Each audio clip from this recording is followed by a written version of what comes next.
3 days, 5 betting shops, and 1 question. Hey, turn around. Hey. Can I beat the bookies for charity? I'm going to start with £100 of my own money and place cash bets inside bookmaker shops to conceal my identity. Is cash really king, or will I get recognised and thrown out? There's only one way to find out, starting from the beginning. The objective of this ambitious challenge is to make as much money as possible in just 3 days and then donate it to a more worthy cause. Quickly on the city, 1 on the inside of 6, followed by 3, 2, 4. Because the house doesn't always win, and I'm going to do my best to prove it. My first stop is to see my mate William Hill, although I face 3 major problems with this betting challenge attempt. 1, finding profitable betting opportunities where I have an unfair advantage. 2, getting the bets on without drawing attention to myself. And 3, actually getting paid out by the bookies if I do win. It may surprise some of you, but they're problems that all professional gamblers struggle with in the modern world. Oh, and as if that wasn't hard enough, I need to record the whole experience without getting noticed by the shop staff. Fortunately, I've picked up these sneaky spy glasses on Amazon. There's a tiny camera just here on the bridge of the nose, so they'll be recording everything I do without getting detected, hopefully. I'll explain the strategy I'm using and how we solve the 3 issues I just mentioned as the video progresses, so get ready. Now, day 1 was a little slow. £100 isn't a huge bankroll to start with, even if you have a decent advantage over the house. Maybe I was being overcautious, but typically I stake between £10 and £50 per bet. Staking in line with the size of my advantage is very important, but I didn't want to push too hard and blow the bank before I'd even got going. I'll explain my betting strategy in a second, but I visited 2 different shops, sat around for hours in each of them, and only placed around 15 to 16 bets in total. Fortunately, the first 2 were winners, but much of the afternoon was spent filling out betting slips before finding out that the price had changed by the time I reached the counter. Oh, I missed it. It's gone, is it? Getting the right price was crucial if I was going to pull this off. So that meant plenty of betting slips went in the bin. It was a frustrating start, but the strategy made £257 profit on the first day. Day 2 was different, very different. So hopefully today's a better result.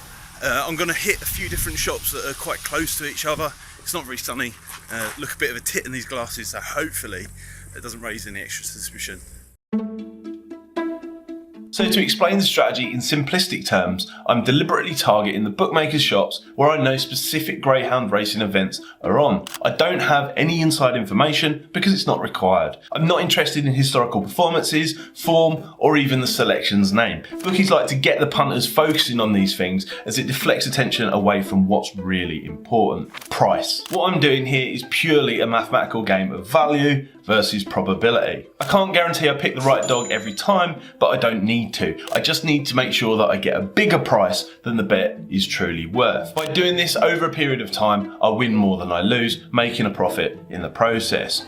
The bigger the value margin, the quicker and bigger I'll win. As a quick illustration, if a bet is truly worth a price of 2 to 1, it's got a 33.3% chance of winning, which means on average, the winner will be picked 1 out of 3 times and lose 2 out of 3 times. The net result being neither profit nor a loss because the bet's payout is at 2 to 1. However, if we get a price of 3 to 1 when the bet was truly worth 2 to 1, there would still be a chance of 33.3% chance of the bet winning, but on the occasion the bet does win, we get paid at a price of 3 to 1, leaving us in an overall profit long term. Now these value margins can happen on any bet, so it isn't a case of strictly picking large outsiders or short price favourites. The point is, the margin of value is the most important part here. So why do we pick greyhound?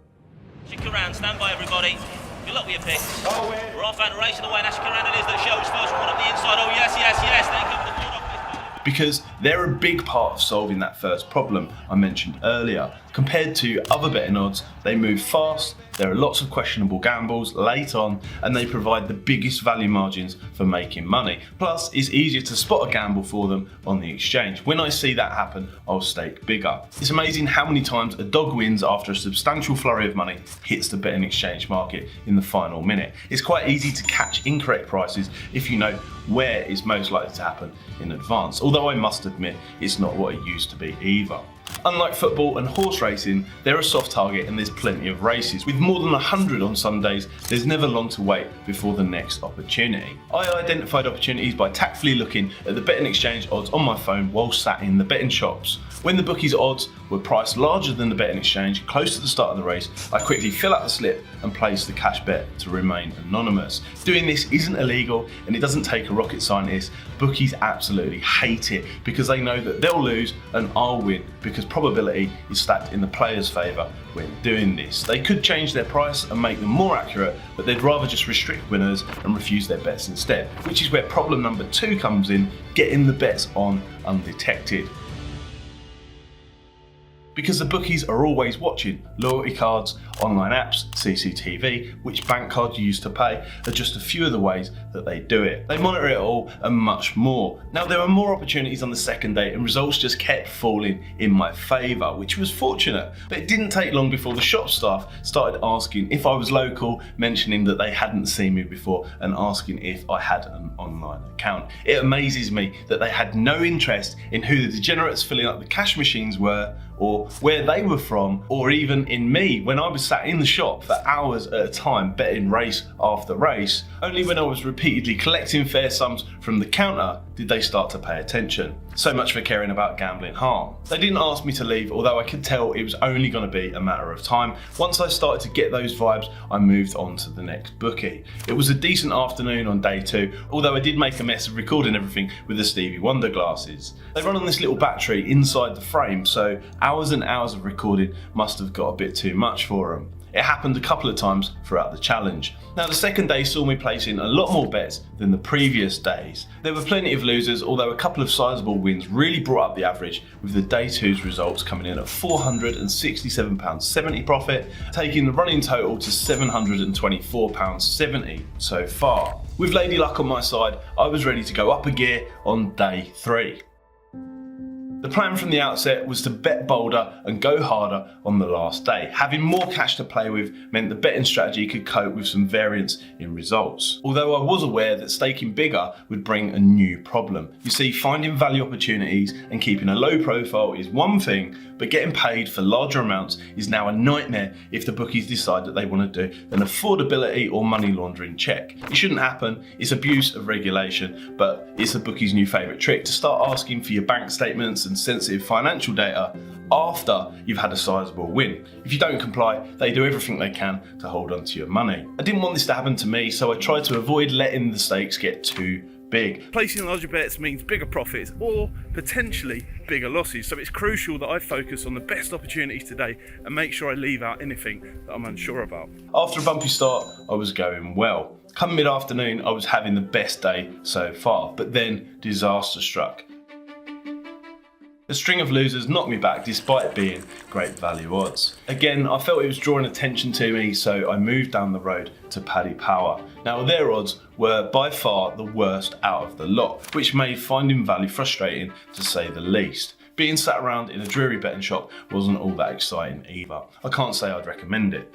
I persevered and then the big value opportunity presented itself. The exchange price was falling like a knife, thousands of pounds were going down on a 4-to-1 shot in the final minute of betting. The betting shop odds hadn't changed yet either. This was the biggest opportunity of the day, and having seen many betting exchange markets like it in the past, I knew this was definitely an ongoing gamble. Usually a race like this would only attract half of the betting volume, so I went for it with my maximum stake, hot in the pursuit of glory. Clear opportunities like this one aren't that frequent, although when they do happen, it's not that unusual to see the dog fall out of the traps last, get a terrible start, and then win by several lengths. Although this time around, it wasn't to be. It lost. I can't lie, it was disappointing to finish on such a downer after a rollercoaster day, but I decided to call it quits there. After counting the cash back at home, I'd returned with a £327.75 profit on the day, taking the grand total to £1,052.45. Now I believe that we can all choose to play our best game and make plus EV decisions, but we can't always choose the hand that we're dealt in life, so here I am donating all of the winnings to what I would consider to be one of the most worthy causes, Save the Children. Here's the receipt. The strategy I used within this video is explained thoroughly in this video here, listed in the end screen. If you enjoyed this video, please consider contributing to the charity fundraiser linked beside this video. Thanks for watching, I'll see you next time.